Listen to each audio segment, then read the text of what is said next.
terdengar jelas? Baik, sebelum memulai pembelajaran, silahkan adik-adik persiapkan terlebih dahulu alat tulisnya. Kemudian apabila ada sampah di sekitar adik-adik, silahkan boleh diambil terlebih dahulu. Baik, sebelum pembelajaran dimulai, silahkan KM bisa memimpin doa terlebih dahulu. Sebelum kita memulai pembelajaran, alangkah baiknya kita berdoa terlebih dahulu. Berdoa dimulai. Berdoa selesai. Baik, sebelumnya Ibu akan melakukan presensi terlebih dahulu. Yang Ibu panggil namanya, silahkan angkat tangan dan bisa menjawab hadir. Salsa Lisnawati Hadir. Rani Melania Rosa Hadir. Berarti semuanya hadir ya? Alhamdulillah. Nah, baik adik-adik, karena minggu kemarin kita sudah membahas mengenai transfer zat pada membran, adik-adik masih ingat tidak perbedaan antara transfer aktif dan transfer pasif?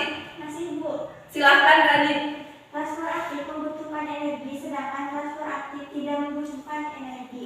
Iya, betul sekali. Transfer aktif membutuhkan energi, transfer pasif tidak membutuhkan energi. Selain daripada itu, transfer aktif juga merupakan perpindahan konsentrasi dari konsentrasi rendah ke konsentrasi tinggi. Sedangkan transfer pasif perpindahan konsentrasi dari gradien konsentrasi tinggi ke konsentrasi yang rendah. Nah, karena minggu kemarin kita sudah membahas mengenai transfer zat pada membran dan insya Allah semuanya masih ingat ya.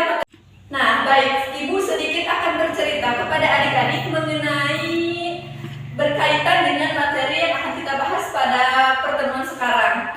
Misalnya, di suatu kota terdapat seorang kakek yang sedang duduk melamun melihat ke pekarangan rumahnya. Nah, di pekarangan rumah tersebut terdapat dua orang anak kecil yang sedang bermain riang gembira. Nah, kakek tersebut teringat masa lalunya dahulu pun kakek tersebut suka bermain di pekarangan rumahnya. Nah, kemudian si kakek berpikir bahwa ia ingin kembali ke masa lalunya dan bermain lagi di pekarangan rumah tersebut.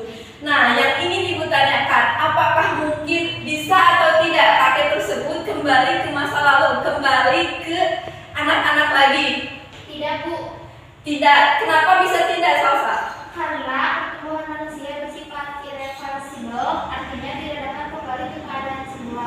Nah, saya bisa menjawab tidak bisa, Bu, karena hal tersebut berkaitan dengan pertumbuhan yang mana pertumbuhan pada manusia bersifat irreversibel, artinya tidak bisa kembali ke keadaan semula. Ya, betul sekali jawabannya. Nah, hal tersebut juga sangat berkaitan dengan materi yang akan kita bahas pada pertemuan kali ini. Dan tentu ada hubungannya dengan materi kita pada hari ini mengenai reproduksi sel.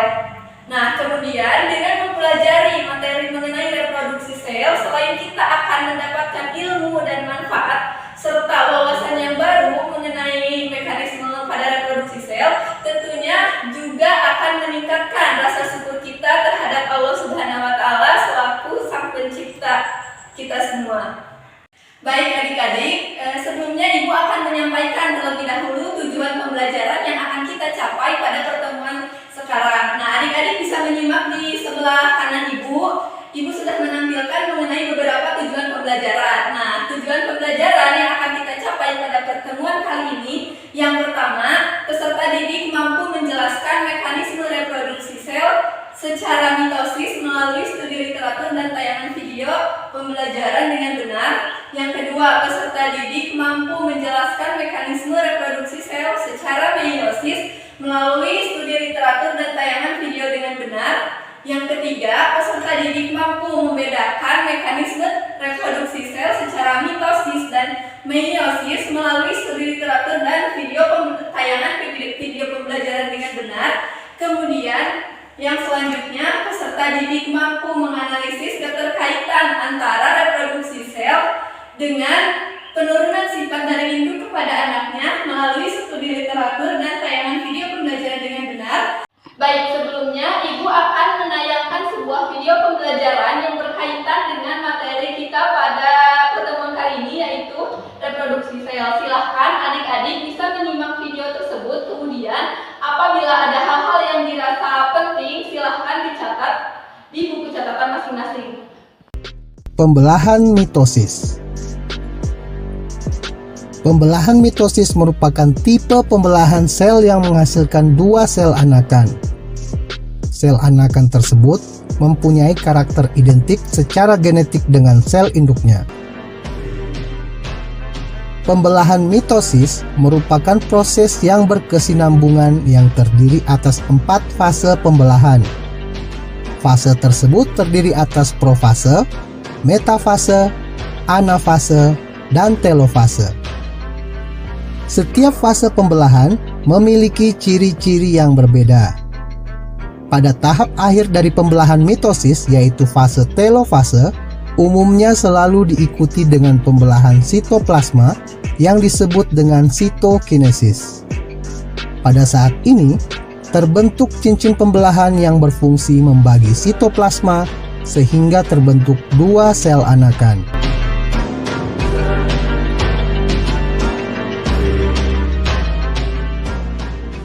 Pembelahan meiosis. Pembelahan meiosis adalah pembelahan yang menghasilkan 4 sel anakan yang masing-masing sel anakan hanya memiliki separuh dari jumlah kromosom sel induk. Meskipun demikian, fase-fase pembelahan meiosis mirip dengan fase pembelahan mitosis.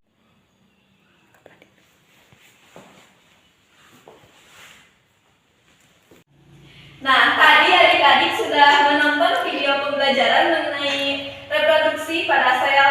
Kira-kira dari adik-adik apakah ada yang ingin ditanyakan? Saya Bu. Silahkan Salsa. Apa yang terjadi pada tahap profase? Apa yang terjadi pada tahap profase yang lain? Saya Bu. Silahkan Rani. Apa bedanya profase dan metafase? Apa bedanya profase dan metafase? Ada lagi?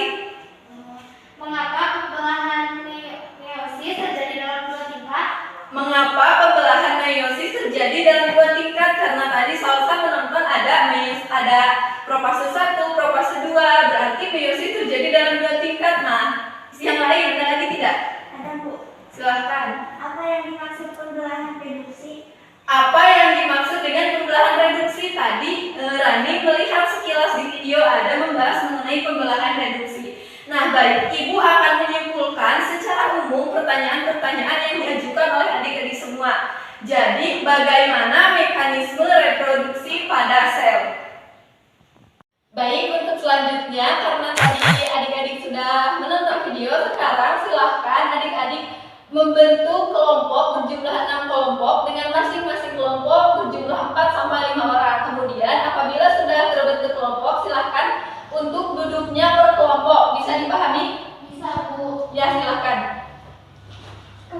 Baik, sebelumnya Ibu akan membagikan LKPD yang harus diisi oleh masing-masing kelompok. Ini untuk kelompok 1, ini untuk kelompok 2. Nah, sebelum adik-adik mengisi LKPD tersebut, Ibu akan menjelaskan terlebih dahulu teknis pengisian dalam LKPD ini. Nah, yang pertama, adik-adik bisa menyimak terlebih dahulu. Di sini terdapat identitas yang terdiri dari nama, kelas, anggota kelompok. Silahkan adik-adik diisi terlebih dahulu dan tuliskan anggota kelompok masing-masing. Kemudian di soal selanjutnya terdapat beberapa pertanyaan yang harus diisi oleh setiap kelompok. Silahkan adik-adik pahami setiap pertanyaan yang ditanyakan. Kemudian silahkan dikerjakan untuk mencari informasi atau jawaban dari pertanyaan dalam LKPD. Silahkan adik-adik bisa menggunakan buku paket yang adik-adik punya atau buku catatan, atau adik-adik pun bisa menggunakan handphone masing-masing.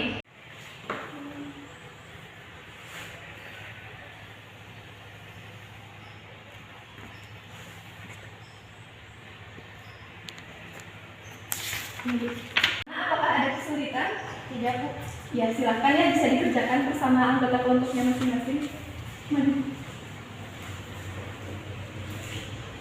Bagaimana? Apakah ada kesulitan? Tidak Bu. Ya, baik. Baik, silahkan adik-adik bisa mendiskusikan hasil temuannya bersama anggota kelompoknya masing-masing. Kemudian apabila ada yang tidak dimengerti, silahkan boleh ditanyakan ke Ibu.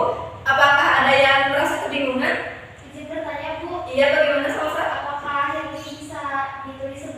Nah, kalau yang ini silakan dibaca kembali, kemudian yang dicatat hanya poin pentingnya saja ya.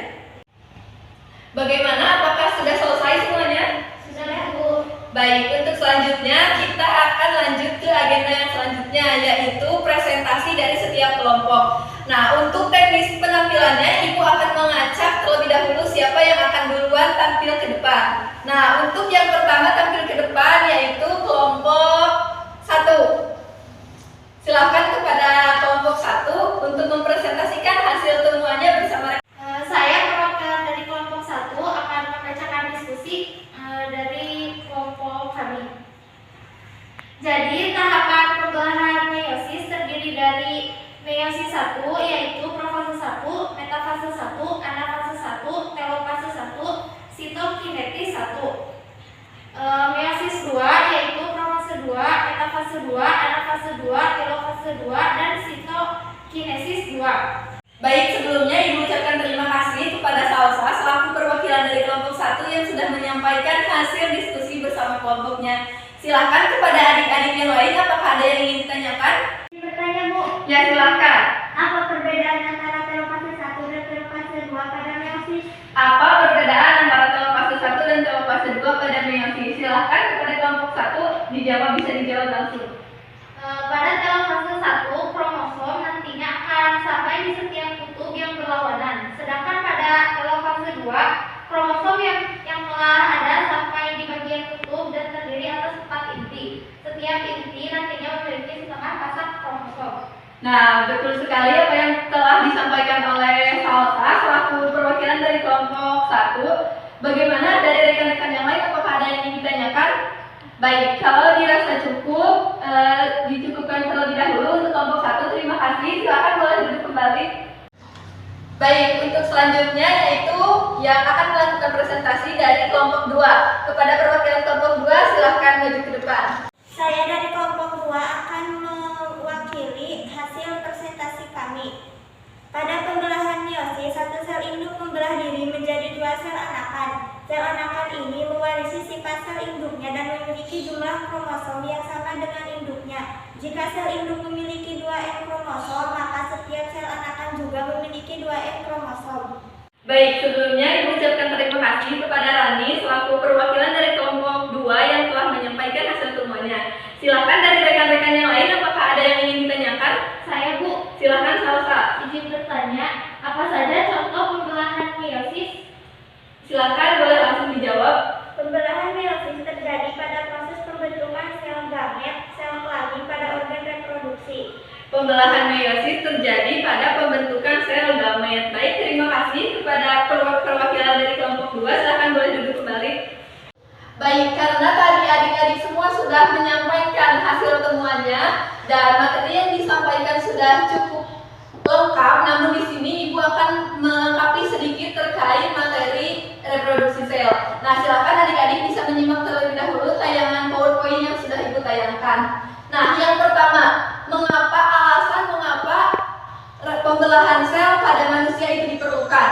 Yang pertama, untuk pertumbuhan. Seperti yang kita ketahui bahwa penyusun dari tubuh makhluk hidup sendiri itu yaitu berasal dari sel, yang mana semakin banyak sel maka ukuran dari makhluk hidup itu sendiri semakin besar. Yang kedua, untuk perbaikan. Nah, adik-adik semua tentu pernah mengalami luka akibat jatuh, bukan? Pernah tidak? Nah, 2 hari kemudian luka tersebut sudah sembuh. Ibu, mengapa hal tersebut bisa terjadi? Nah, hal itu juga berkaitan dengan pembelahan sel. Dari kejadian tersebut tentu terjadi sebuah pembelahan sel yang mana luka tersebut dapat sembuh kembali.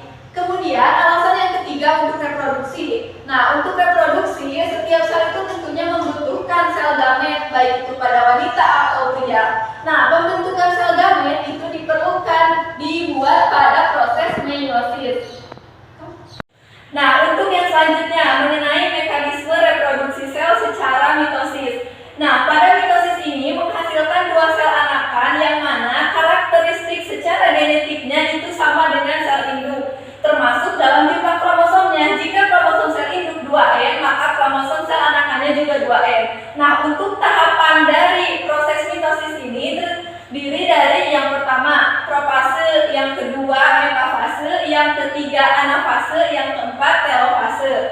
Nah, kemudian yang selanjutnya mengenai mekanisme reproduksi sel secara meiosis, menghasilkan 4 sel anakan yang mana sel anakan tersebut mewarisi sifat setengah dari kromosom induknya. Berarti jumlah kromosom dari proses meiosis ini yaitu haploid atau N. Namun meiosis ini berlangsung secara 2 tingkat, yaitu tingkat pertama meiosis 1 dan meiosis 2. Untuk tahapan selanjutnya itu sama dengan mitosis, yaitu terdiri dari profase, metafase, anafase, dan telofase. Nah, karena Ibu tadi sudah menyampaikan mengenai tambahan materi terkait mekanisme pada reproduksi sel, apakah ada yang ingin menyimpulkan dari adik-adik mengenai materi kita pada pertemuan hari ini? Saya, Bu. Ya, silakan Salsa. Jadi kesimpulannya yaitu pembelahan sel sangat penting bagi kelangsungan makhluk hidup. Sel mengalami pembelahan karena untuk pertumbuhan, perbaikan dan reproduksi. Mitosis dan meiosis merupakan bagian dari cara reproduksi sel pada makhluk hidup. Pembelahan diri pada sel dilakukan dengan 3 cara, yaitu amitosis, mitosis, dan meiosis. Ya, betul sekali ya yang sudah tadi disampaikan oleh Salsa sudah lengkap dan berarti apa adik-adik semua bisa memahami ya terkait materi kita pada pertemuan hari ini. Ibu akan mengapresiasi terlebih dahulu penampil kelompok terbaik pada pertemuan kita yaitu kelompok 2. Kepada kelompok 2 silakan tepuk tangan. Luar biasa sekali. Baik, sebelumnya Ibu akan membagikan soal evaluasi untuk pertemuan kita yang sekarang. Adik-adik bisa mengisi soal evaluasi tersebut dalam waktu 30 menit. Nah, silahkan adik-adik bisa cermati terlebih dahulu dan pahami apa yang ditanyakan pada soal. Jumlah soal sebanyak 10 nomor berupa pilihan ganda. Silahkan bisa dikerjakan mulai dari sekarang. Bagaimana? Apakah sudah selesai semuanya? Sudah, Bu. Silahkan bisa dikumpulkan terlebih dahulu. Baik, terima kasih. Berarti sudah selesai ya semuanya. Baik, karena tadi agenda kita dari awal sampai akhir sudah akan selesai, Ibu ingatkan kembali untuk pertemuan yang selanjutnya. Silahkan adik-adik bisa mempersiapkan resume terkait sintesis protein. Nah, silakan bisa dipersiapkan resume tersebut dan Ibu harap untuk pertemuan selanjutnya sudah selesai. Dan jangan lupa untuk tugasnya yaitu membuat model mekanisme reproduksi sel dalam bentuk 2 dimensi. Dikumpulkan minggu depan. Apakah dapat dipahami? Dapat. Baik, terima kasih. Nah, untuk yang selanjutnya silahkan Ibu meminta kepada perwakilan dari kelas ini untuk menyampaikan mengenai kesan atau pesannya dari hasil pembelajaran kita pada pertemuan kali ini. Silahkan, apakah ada yang ingin menyampaikan? Saya, Bu. Ya, silahkan Salsa. Pendapat saya untuk pembelajaran hari ini itu sangat menarik dan dapat mudah dipahami, dan juga keinginan saya untuk pembelajaran ke depannya yaitu semoga lebih mudah lagi untuk pembelajarannya. Nah, baik, terima kasih kepada Salsa yang sudah menyampaikan mengenai kesannya ya pada pertemuan kali ini. Nah, menurut Salsa pertemuan kali ini sangat menarik dan Ibu harapkan semuanya semoga materi yang Ibu sampaikan pada pertemuan kali ini bisa dimengerti dan bisa dipahami. Baik, karena agenda kita pada pertemuan kali ini sudah selesai dari awal sampai akhir, Ibu ucapkan terima kasih kepada adik-adik semua. Nah, untuk selanjutnya, sebelum Ibu tutup pembelajaran kita kali ini, kita berdoa terlebih dahulu untuk menutup pembelajaran kita pada hari ini. Silakan berdoa dalam hati masing-masing sesuai kepercayaan masing-masing. Dimulai. Berdoa selesai. Baik, terima kasih. Wassalamualaikum warahmatullahi wabarakatuh.